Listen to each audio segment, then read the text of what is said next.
Rewika Gambella ke Ethiopia or te mugarabal arkon ke jam guasame. Lerabal arkon ke jam tukon ka gwandan michi run karun wang gwandan michi jien nika dergir regime nika gwade dan michi Ethiopia me cha kwere nyam et wi kwam me cha je watch ramamo cha benantam sorry ramamo o me kone shwale towas palchai antama ba benirun rewika Gambella so ko kujamo agenda nan kola goro belare ke jan gwasme eno miti ka Gambella ti ka disbaba ki ne wa titino ngado to kon ga gwandan beben rewe Gambella erun karunwa antema raja life ka Gambella Ethiopia bishu ngajo ngwaza titino ngado no to tekon ke jalan ka gwandan mengej istorn dial ka ku Gambella beben rewe ka Gambella erun aramkel mengej dial to ketechi to rewe ka Gambella antema beben rewe ka Gambella news media long ki me go along ko to banaje welcome kondial ko jen se letung wanakan se kala wich ka Gambella jen chakona ko ele babur keleu ki mekeb Gambella jima wona ka gwada jajwal kisemi ke tameda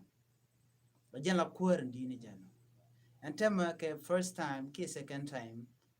reite ka de ni me dane charo me che jien me shewo da duar gwada dane chaga joiten ajen second time ko be Gambella baje benen antama kejen gwazamenta gwandan be benerun netwas palchai ram goro be to was pal be nerun gore real rodu ka gwa ko bi kunen o ram tedi ka ime metedi kejen karun tedi miti ka teje oje bitech run monakoda so ko kujamo chana to was palchai shande goro to bane jako to baben rewe ka Gambella kamal de laro to telo del ko benen kana menen face to face but goro to benen run mono koda ka gwada na ben kaja dio je ben raman yam bidu tan ngom godan waje welcome tan go goro bejenen ka jinchi je goro binen goro to binen committee ka da ka kwitin konditi ka kwida goro bobby tej ba kojen je ben ki Ethiopia ka gwas me ber ka je rona me ron 2019 du no kana me ben ka Gambella ni ka gwade dan e wo ngwane wo ka jegre wi ka Gambella kana me ben tan and time bo miti ka question mo dite je bo I think dio je beri dial bago loy ka gwas de ajeno family tela family garapal gore joto mi titen goro to biya jigbo jen charam di kanwode and go to take a system kan jen ka system ramadit mulong right mulong te dialan gor wi mon ka ki go nas ko to de ka let kana ene do longa je kalan so run mi chiro ira laka chiro long ke run wang ka ta kel mi te ka jen jok jen godan ba jo lorten ne ka airport mi jiram kel mi te tin ka gore to biya je garun ki bi godan ko welcome tin and will be welcome goro to chibu pakten goro be ben and gomomo so to was pal be benerun re which ka Gambella ki Ethiopia ngome dio jene to wana kan chiwo re laka duno makene ling goro to be share ka relative ka friend ka family ko be kan mission mo be kan pass on to bukwaran ki ramichi janye long mi chi ko right ka gwami bor nyoko lunjo kare ka Gambella kama nong re ka Gambella mal telam do dien manong re ka Gambella nong na mal re wi dan ngome mi gore o bitwas binen gore no run ka run wang bro realaka ay de berato shin miti Gambella kami gore jo miti ka countryside don't ti wini ko ken gore bo de ben boda wi ko de benen ka kujamo gore jo anaran I feel free ko to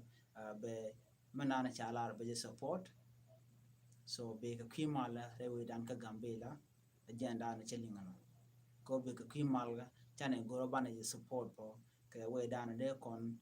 ramimo mularandan ka gwandan ka kweran kitin dial kon tegeje en o de kon los ke jen kujimo ko che yen long ka pemme bar gwade dan ete do ke jen man gwa che nyoko bende wo jen intame telemi